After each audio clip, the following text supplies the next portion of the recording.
Hello,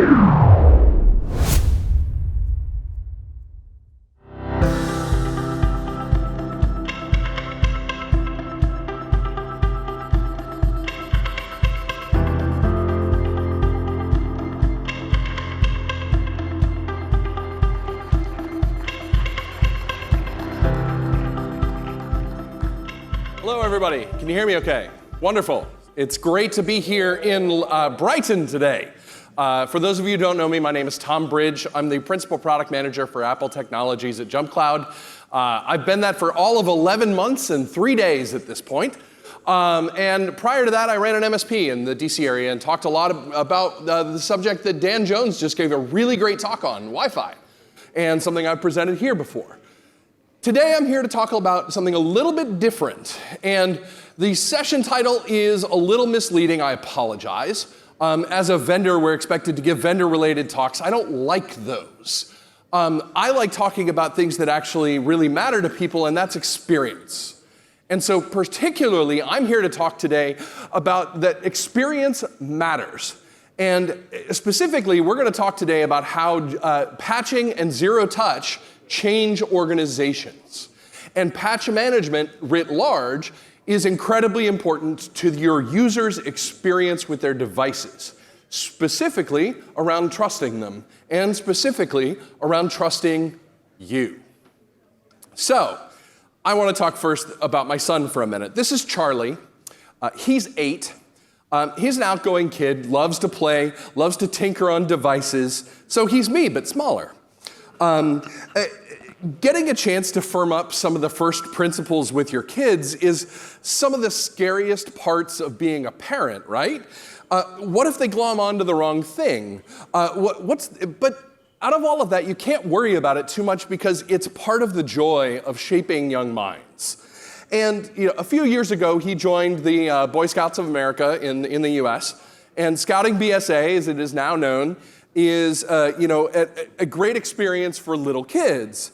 And there's a whole curriculum that they do around preserving the outdoors and engaging in conservation. It's a great way to get out and go for a camping trip with your kids, or go for a hike, or talk about what nature is really important for, and to do a lot of those kind of things together in your community.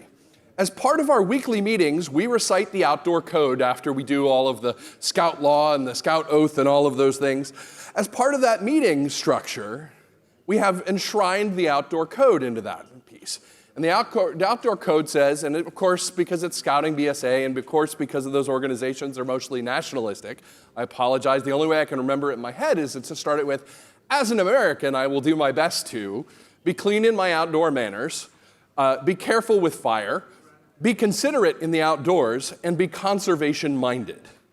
And it's a helpful reminder to our youngsters that being outdoors means taking responsibility for that space, to be good stewards of the world in which we live, and to give the world around you due care and attention. It's awesome to watch this take hold with kids and watch it really kind of be part of who they are. And I got to thinking recently while we were out in the woods in Anne Arundel County in Maryland, and we were thinking about it, and I was kind of like, you know what? What I really need is this kind of thing, but for IT. I need that short statement that I can keep in my head and figure out, how do we do those kind of things?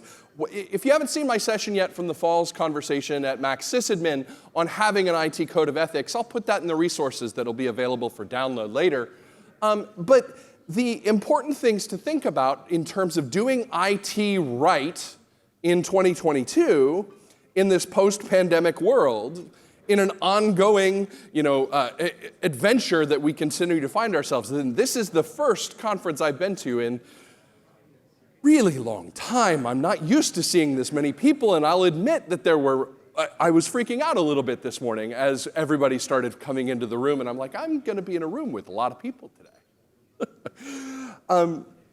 But overall, I keep coming back to the conversations that we have in Scouts and that I have with Charlie about being a responsible steward of the world in which we live. And we talk a lot about what it means to be considerate of the outdoors and to be careful with fire. And he's a Bear Scout this year, which is the, part of the middle of the program, right before you get to the Boy Scouts, and they tell the parents to take their hands off the till, which I think is a smart choice. But as part of their Bear Scout leadership this year, they get to learn how to use knives.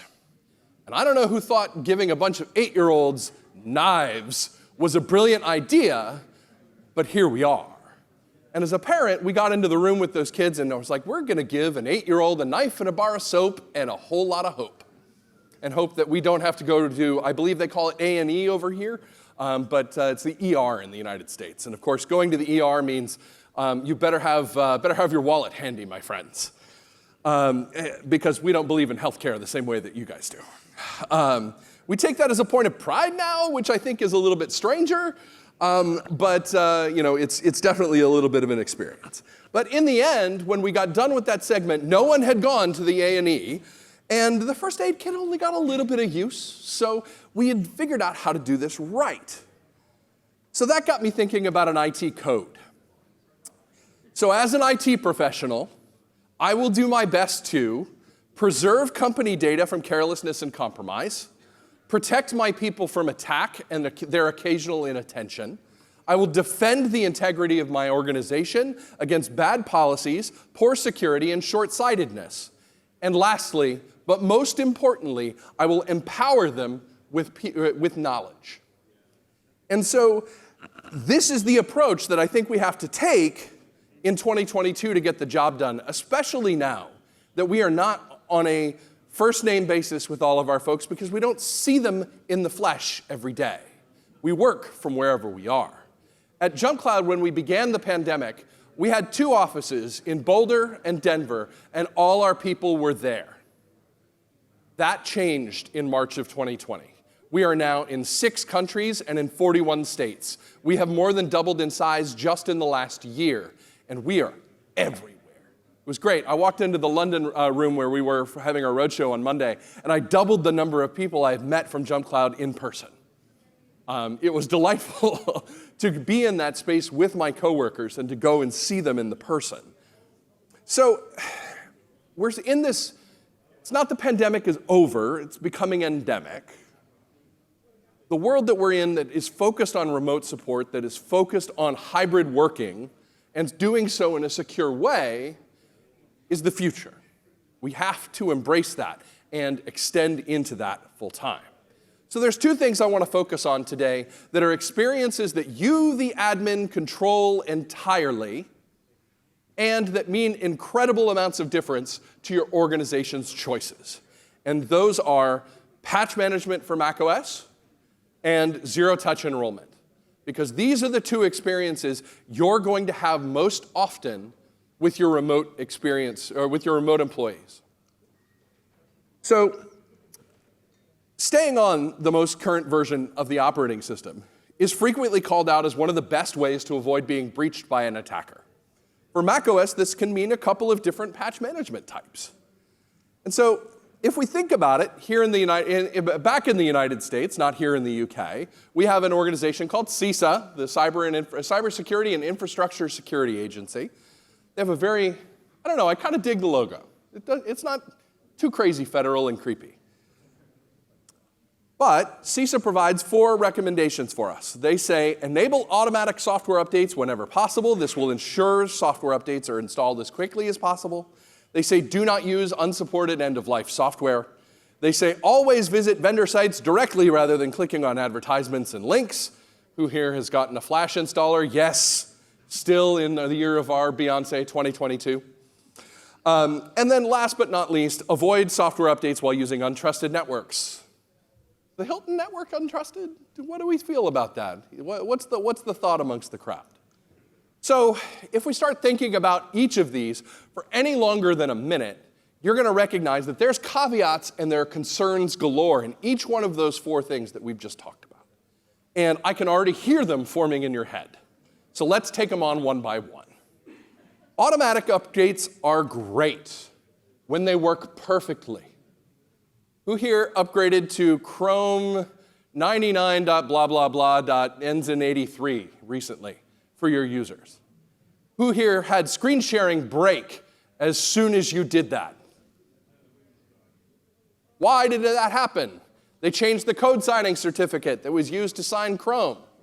And so all of our machines that had gone through the process of saying, yes, privacy preferences policy, control policy for screen recording, I will allow Chrome, which ends in the certificate that ends in a really long serial number, I will allow that one to touch my screen and share the screen that's out there. Well, when they changed the code signing certificate, macOS kind of popped in and said, no, I'm not going to share that window with your Chrome application because that's no longer the person that I allowed to do that. Changing those processes was not straightforward. In many cases, in some cases, under some particular cases, you had to, at the end, remove Chrome entirely and reinstall it to get the privacy preferences policy, control policy to kick in again. And of course, immediately thereafter, we got the note, Sunday, so less than 48 hours ago, we got the note that Chrome that ends in .83 was insecure, and now you need .84. Oh, and by the way, it's such a zero-day attack, it's being exploited in the field. Now you, as the MacAdmin, need to jump into action and patch that browser for the entirety of your organization, breaking screen recording. If you are using automatic patching and automatic software updates with your hands off the keyboard, you might have a problem, and your help desk is going to hate you briefly.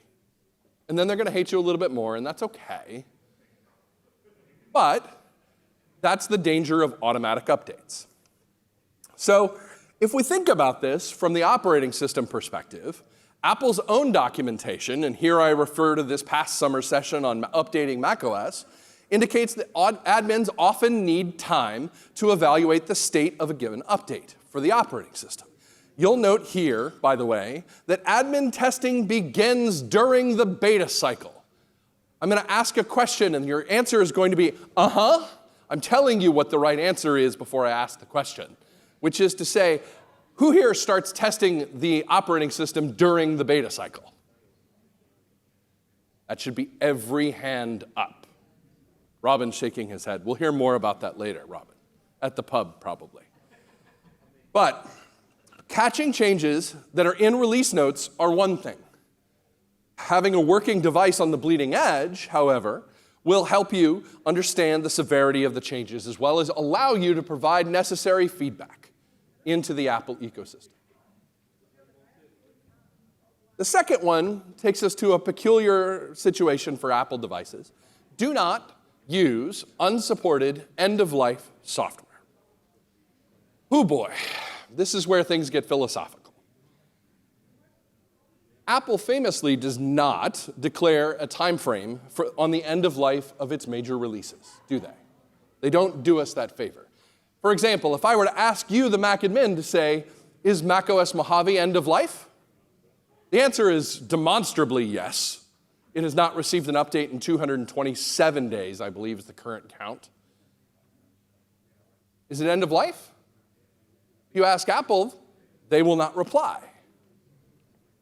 So this table, provided by the inimitable Howard Oakley of Eclectic Light, probably one of the most prolific writers on the state of Apple platforms, gives us this table regarding macOS and macOS X support periods.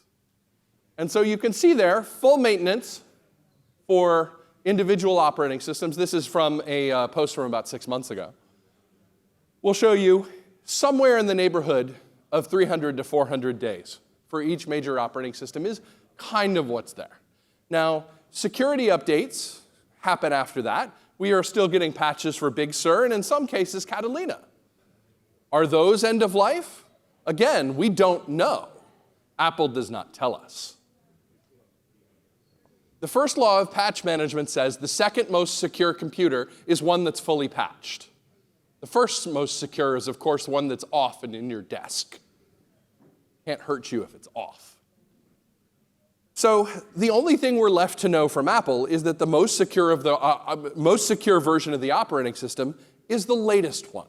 In this case, macOS 12.3.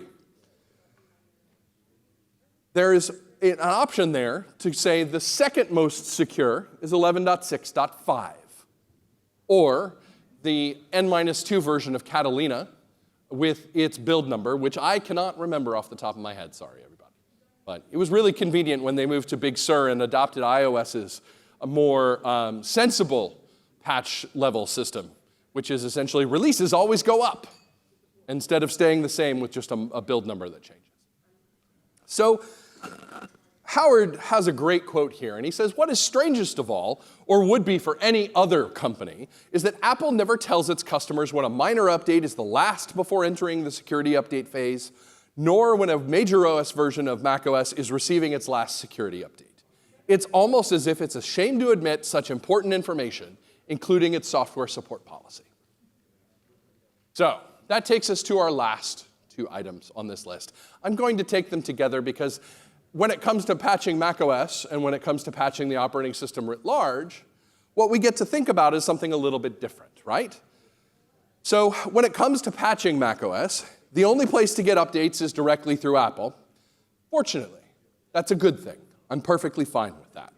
With the system volume being signed and sealed, starting in Big Sur, the only way to update the OS is via software update, via system preferences software update, or via the command line, or via MDM command executed against the device. This second one is also fairly anodyne when it comes to macOS. Due to code signing and integrity checking at multiple points throughout the process, Apple updates, while requiring network access, don't require highly secured network access. Everything's handled over TLS. Everything is properly signed. All of the important bits are done locally on the device, over encrypted channels back to Apple to confirm. So this takes us to an important question. How does this change when we come across the pond? Well, I'm happy to tell you that Cyber Essentials is a hell of a lot better than anything we in the States have to offer. And that there are clear guidelines that software must be licensed and supported. Again, can we determine if Mojave is supported? I would largely argue it is not. I would largely argue that since only the most recent version of the operating system is getting patched for all of the CVEs that are published on Apple's site, only macOS Monterey should be considered to be licensed and supported in this case. If you had a very strict auditor, I think they could make that argument effectively. Who here has dealt with a really strict auditor? They're super fun, right? It's like going to a tax accountant, only with less personality. But if you think about what the regulations say here, software must be patched within 14 days of an identified critical or high vulnerability. Yowza. 14 days isn't a lot of time, is it? Which is phenomenal. So that takes us to another conversation. Why is this patch management solution important? Well, if you need to be compliant with Cyber Essentials, that's a fairly good reason, don't you think? However, it's not the only one. This is my I'm going to scare you now slide. I don't need to. You know this already. This is the golden age of cybercrime, which sounds like a really great article in Time magazine that's full of fear, uncertainty, and doubt. Not ideal. It makes the point, however. Things are pretty rough out there. And it's your job as your admin to preserve, protect, and defend your enterprise. The number of vulnerabilities discovered in key software products is on the rise, as you can see on the left there. And particularly since 2017, you can see that things are on the major uptake. This is through the end of last year. This year's graph is no better. Things are not trending the other direction at this time. Worse, if we look at the identified causes of breaches, those three that are circled in red there, missing operating system patch, missing app patch, operating system misconfiguration, are all your problem. Or your fault, or your opportunity, depending on how you want to spin it. But this is the place where sysadmins, and MacAdmins in specific, get to preserve, protect, and defend their enterprise. Right? Because if we go back to what that IT code says, those are the words: preserve, protect, and defend. 53% of small businesses say that either their business doesn't have a plan in place to deal with a cyber attack, or they're not sure if they do. I'm a little discomfited by the idea of not even being sure if you have a plan. You either have a plan or you do not. If you're not sure you have a plan, you do not. So how does Apple intend for patch management to work? Apple intends you to do an MDM-driven solution. They essentially say that only supervised Macs, either enrolled through user-approved MDM enrollment or through automated device enrollment, which are those handy acronyms that I've left behind, can receive a delay policy. So that you can say, I will delay this minor update or this major update or these non-OS updates. Those are the three main categories. Those are the three switches we have. We have wait. MDM gives us wait. And that is all they give us, right? And of course, Apple intends for us that users will always comply with an update request. This third bullet point is caused from an experience that I had in my career. The manager of the box office at Merriweather Post Pavilion was probably the busiest single human being that I have ever met. Imagine managing all the requests for rock concert tickets from literally everyone in the band, literally everyone they know, and their agent and their record label and all of those things. Her phone never stopped ringing. She just turned it off at the end of the day. But one day I happened into her office while I was still at Technolutionary, and this is at the point where Big Sur is already out. Now, we weren't recommending it for upgrades, so we weren't pushing the situation, but she was still running 10.12.4, not the terminal release of Sierra, 10.12.4. Every day at 10 a.m., she would hit the not now button. Let me live my life. I have more important things to do. The updates were not convenient. For 1,240 days, she clicked not now. Every one of us knows someone like this in our environment, where the job they are hired to do is not wait 45 minutes for a macOS update to complete. The job is not to go take a coffee break. The job is not to do those things. But here we are. Every single one of your employees is in the IT security business, whether they want to be or not. Now, you get to help them out. That's a wonderful thing. But as part of all of this, that's what you have to watch for. And of course, Apple intends that macOS Monterey's new deferral mechanism is enough for your organization. That if you use a properly formatted MDM command that says, please, pretty please, update tonight while you're asleep. And it's going to work all the time. Every time it's going to work. And we'll let you defer 5 times. And we'll let you do all these things. This is what Apple contends for you to believe. So let's talk about what's real. We have to talk about how this actually works. From my perspective, an MDM-driven solution is the only way to make sure that this works for your organization. Has to be driven from your MDM. Should not only be your MDM, should start there. Your MDM solution is the only way to get a delay in the software, so that if you just want even 24 hours before from a patch being released to it starting to be prompted for your users, that's the only way to get that. And if you want 3 days just for IT to check to make sure CrowdStrike or Sophos or your antivirus solution of choice still works, great, take that time. Don't wait much, but take some time. Now, the next part is really important. User-driven acceptance. Without regular notification, or without, I was going to say user-driven exception needs to come with, shall we say, politely encouragement and not nagging. Maybe intentionality, but not hectoring.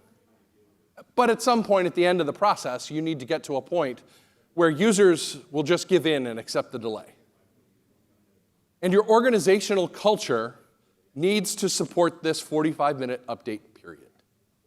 That's probably, of all the things that we talk about today, the hardest for you to do as an admin, is to influence your operational culture. To say that, yes, software updates are inconvenient. Yes, they take time. Yes, they are painful. But they are necessary and critical to your environment, and your culture should support them. So, nudging your users to victory. Who here's seen this dialogue? Not as many hands as I expected, but plenty good.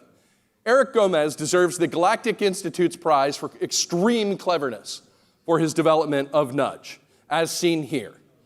If you've yet to use Nudge for macOS to explore your patching options, please go do so at that URL at the bottom, github.com/macadmins/nudge. This is the right model to use for prompting your users to do this job. So, how are we doing this? How does JumpCloud go through this process? And I promise this vendor portion of the slides will be very quick and painless and not hurt anyone at all. So, we are using calendar-based and not time-based due dates for software versions. Nudge as a whole expects a hard point in time after it must require an update. And then it must go to a specific version of the operating system. We think that what you really want is a calendar-based kind of situation where we'll say update within 7 days of finding out there's an update. Not of the update's release, of when your system figures out that there's an update. This allows for easy policies for loaner devices, which means you can pull an IT loaner out of the closet. It might only be running 12.1, but the user's not going to get nudged in their first day, in all likelihood, because it hasn't determined that there's an update. It's been your most secure computer because it's been off. This allows for a little bit of flexibility for devices that are in lower use percentages. I know a number of people who work in our company who have multiple machines. I embarrassingly brought my entire fleet, which is 3. And we're only just now starting to nudge because that machine has been off and in my backpack for the last 5 days. This also takes the admin's hands off the policy changes at version change time. Again, the most secure version of the operating system is the one that has been patched most recently.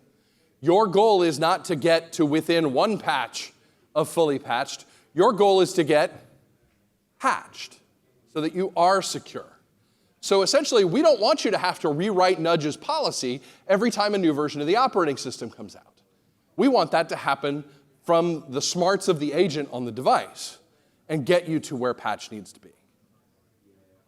So, the other thing that we are doing as part of our process is building sane defaults for easy-to-use policies.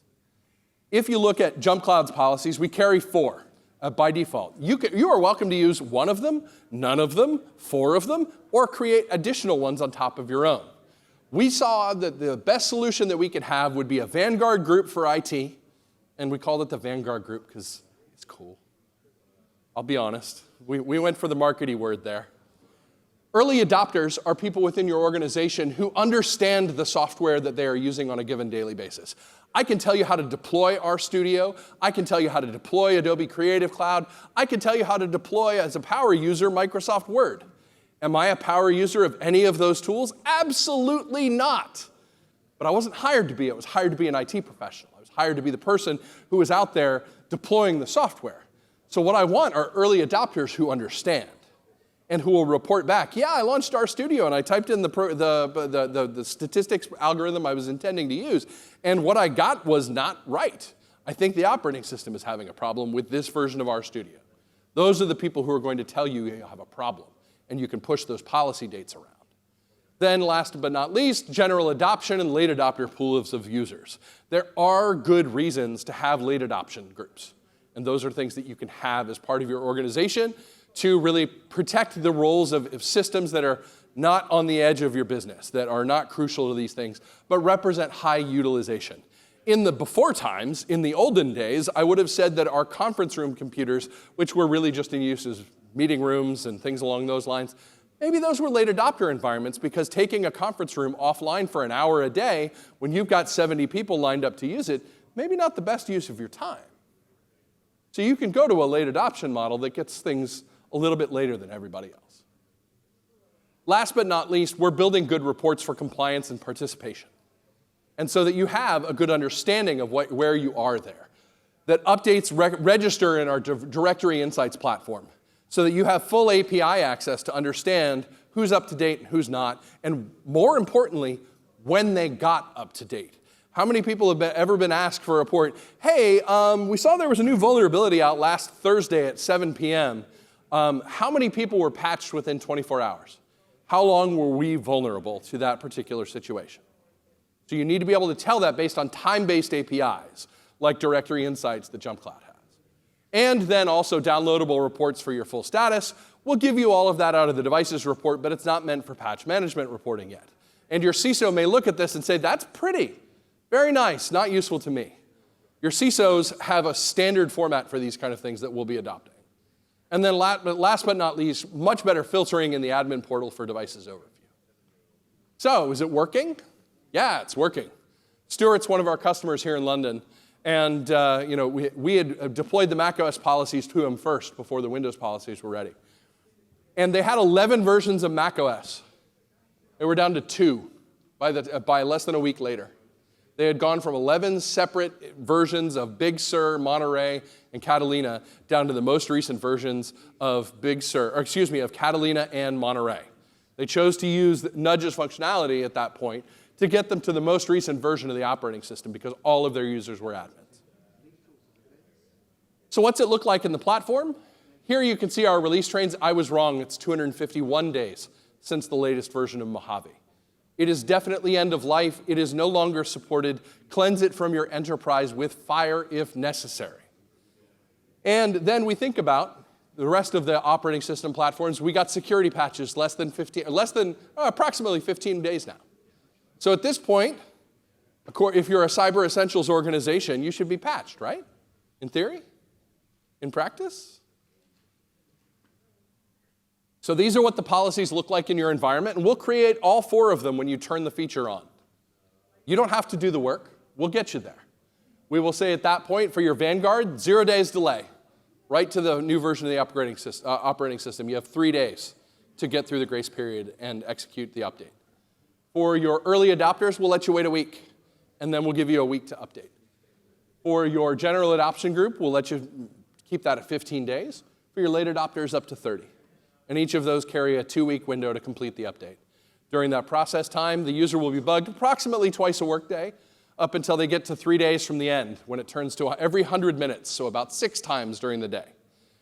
On the last day, when they have been bothered twice a day for 2 weeks, 6 times a day for 2 days, well, friends, it is time to update, and now we must make you comply. Every 10 minutes, you see the dialog until you have done the necessary task. So it's very aggressive at the end. And then once the window completes, well, there's no deferring that window. It's at the palette level, my friends. It does not go away, cannot be moved. So it's there. You're just going to update. That's what's going to happen now. Please. We have asked you nicely. We've asked you nicely many, many times. We are done saying please. So again, good policies take you from the Vanguard group all the way through your early adoption and general adoption and late adoption cycles. So when your Vanguard is done, you can basically say, now I can test this with, all of my tools work. Let's see if everybody else's do. So the early adopter gives you the all clear. They say, our studio's doing great. Creative Cloud's never run faster. And the whole 9 yards is just working, right? You can go from there to general access. Let general adoption groups take through the process. And then when they complete, start the late adopters. This is going to take you through where you need to go. Inside those policies are the individual pieces of all of this. You want to automatically prompt your users to install available updates. And you get to choose the grace period. It's set in days. We like to think in days, not hours, for patch management. We think that's appropriate. And so by default, the Vanguard policy is no delay, 3 days grace. Delay will take it out of the user's hands. They can't update. The system will not prompt them. They will be left alone until such time as you open the window. The grace period is the accelerator. If Apple's given us the brakes, we've had to invent the accelerator so that we can go into this process and get what we need to done. Sorry, I jumped too early. Right now, that major OS updates policy is useless to you. It will be useful again come the fall when macOS 13, lucky 13, are they going to jump? I mean, serious question. Triskaidekaphobia is real. Are they going to find something new? Anyhow, that policy is useless to you today because the version, it has been 90 days, and that is the length of time that you can defer a major update. It's been 90 days since the release of Monterey. this policy will become useful again to you in the fall. And then last but not least, you can defer those non-OS updates like Safari updates and other device updates and Xcode updates and things like that as well as part of this policy. These are all MDM-driven policies. It requires management by JumpCloud in your MDM. So the other thing that I wanted to talk about, now that we've talked a lot about patch management, is the more exciting, more enabling part of this feature that you get full control over. And that is zero-touch enrollment.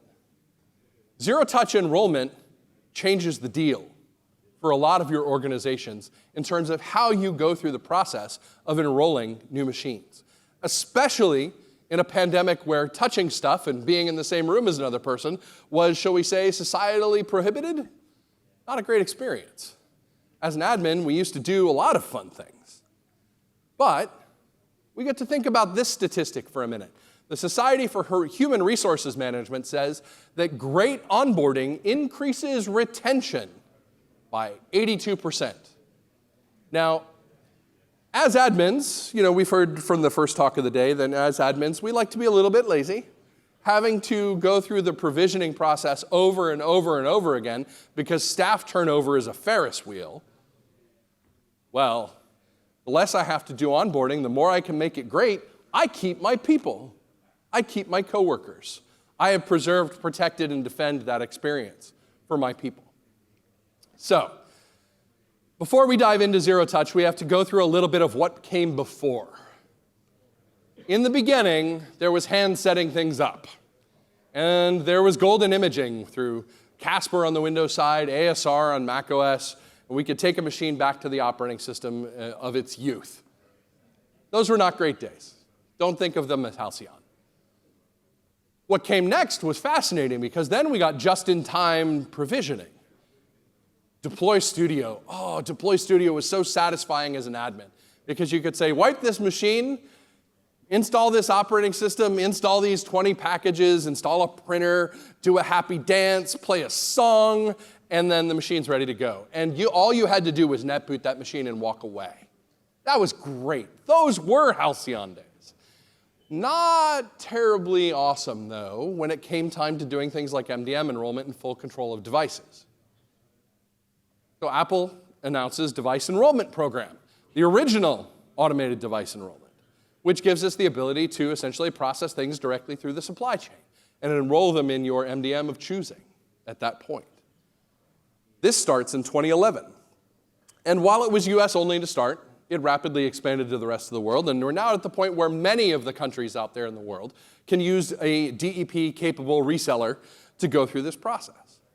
However, authentication was not required at MDM enrollment time, still required network access, maybe not the most functionally happy experience for admins. Automated device enrollment arrives. It starts showing up over the last 5 years. And we get the ability to do SAML authentications directly from Setup Assistant to identify the user. Use that information in tools like Workspace ONE, Jamf, JumpCloud, all of those places to identify not just the device, but who's on it.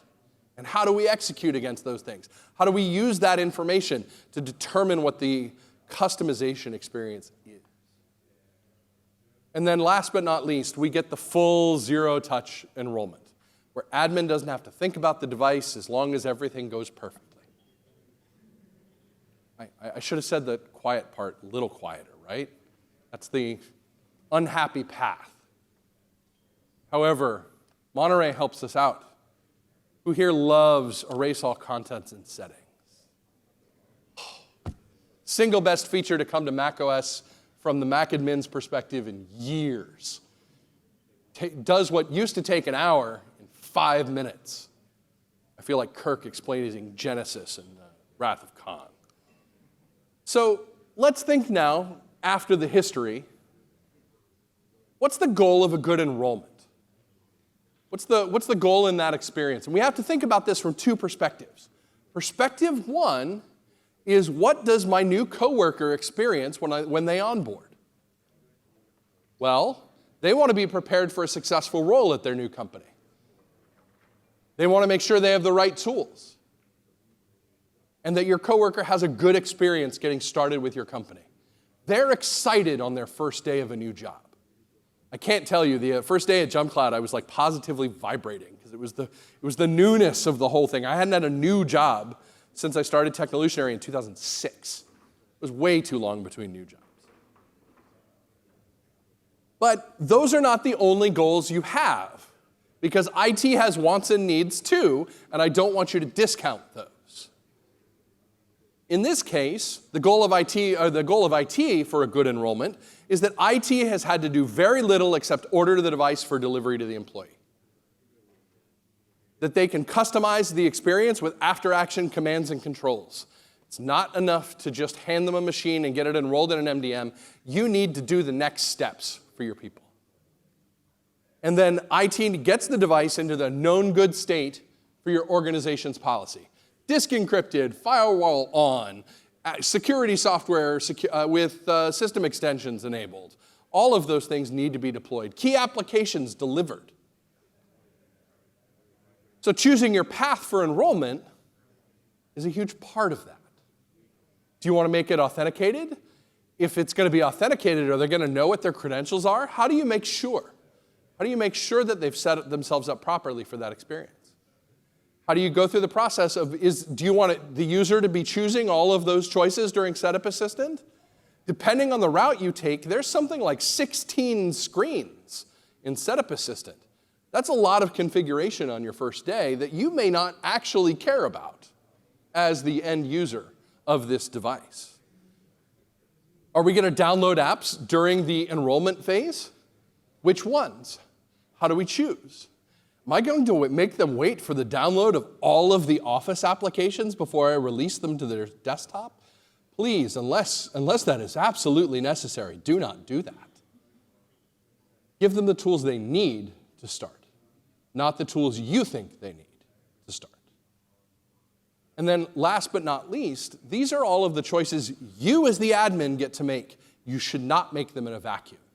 You should make them with the advice and consent of the people you work with every day. So, what are the levers of automated device enrollment at this point? These are automated enrollment choices that you get to make. Authenticated or not? Are you going to wait for apps to deploy or not? Are you going to do file vault encryption immediately, or are you going to do it later? The answer to this one used to be, well, there used to be a lot of different philosophies there. Not any longer. The answer is immediate. I really shouldn't have put a question mark on there, and I shouldn't have included delayed. The answer is, it is 2022. The answer is encrypted always. Do it right away. And then last but not least, do you want to control Setup Assistant's experiences? Do you really want to give them the chance to make a choice for some things that they don't need to make a choice for? Give them the opportunity to make the location services choice. You have to. It's the only way location services gets turned on right there. But then the rest, do they need to wait? Or do you put them in control? So here's my thought on the sliders. And then I think I'm starting to get the high sign for questions, which is to say, you should default to your users making choices where they are impactful, not just because. You should default to enablement and not restriction. That's a little at odds with what we just talked about, isn't it, though? However, coworkers who have good experience, that you can say that you trust them to do the right thing, even when maybe that trust is a little bit misplaced, gives them the feeling of control in their environment and gives them satisfaction in their job, whether they realize that or not. You also get to think about some things in such a way that you shouldn't ever have just one onboarding. You should be revisiting this constantly. So have a design document for this experience where you're not just documenting the choices that you're making, but why you're making them. And so there are plenty of reasons for you to sit down and write down the choices that you've selected. But talking about the why gives everyone else who follows you or works with you in your department understanding of why you made the choices that you made and when you make them. The other thing that's important is one of those great product design tips that I love, which is strong opinions loosely held. Don't fall too in love with your onboarding workflow that you won't be willing to change it. And so if you've got a good argument for why things are the way they are, great, awesome, wonderful, love it. But if someone comes to you with an idea, consider it. Work it in, give it a test drive before just kicking it aside. And then I think the last one is most important. Default to shorter is better. These people were hired to do a job. They were hired to work inside your organization. Chances are their onboarding process is not just IT. There's HR policies. You got to fill out all sorts of paperwork to work in the States. I-9, you got to find somebody who's going to verify your documents now, which is a whole big adventure.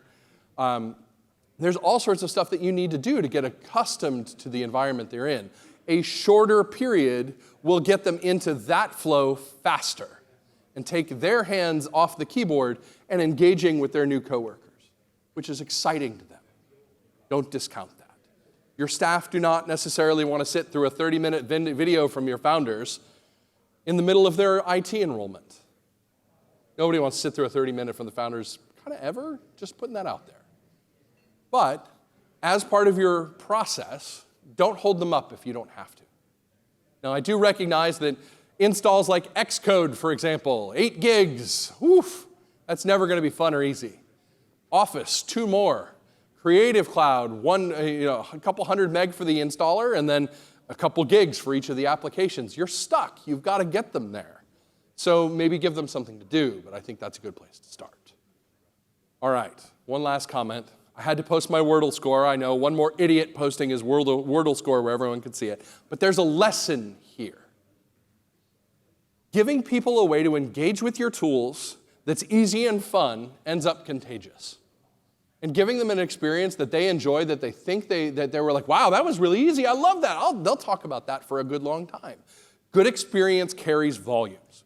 And providing a good experience that's simple and to the point is a great way to approach your deployment practices. So with that, we think about this environment.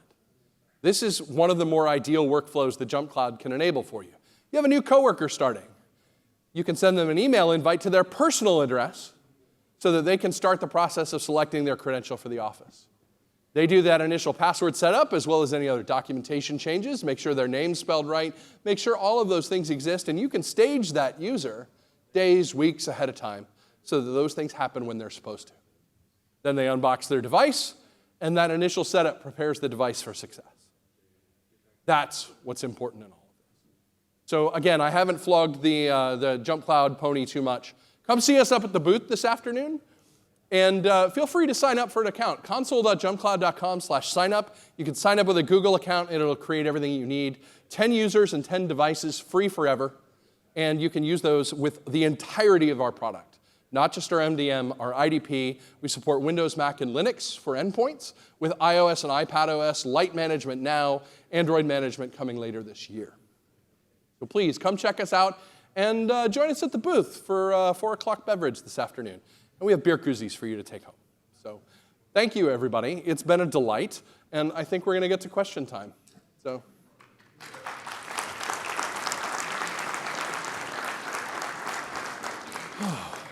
All right. Interrogation begins. Who's first? Oh, in the back. About updates and patching. Yeah. What would your recommendation be with people which are grabbing the window and just move it away? It's coming back. That's the nice thing about the way our policy executes. Every 10 minutes, it's coming back. It'll come back to the center. They'll keep doing those things. But the other thing to recognize is that at some point, every one of those people who's moving the window away every 10 minutes, each one of those is them kind of sticking their finger at the policy that you have created as the IT admin to keep your organization safe. Failure to administer patches as the user is an HR policy violation at the end of the day. And in organizations, you may need help from your HR folks to back you up as IT in those cases. Those are policy violations. Now, that being said, the MDM hammer exists. You can use install now. Not a great experience for the end user because their system downloads the update and says, all right, I'm quitting everything right now. And that's a kill-9, by the way, so I hope you weren't working on anything important. because it's gone now unless your application saves your bacon. BB Edit, for the record, still has the best document save experience, which is to say, don't have to. Cool. Other questions, concerns?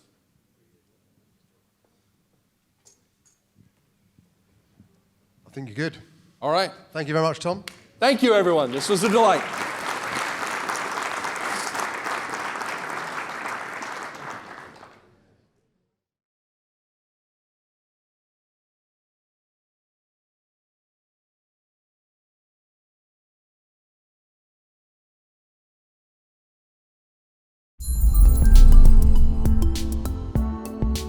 Please subscribe and check out more content from us.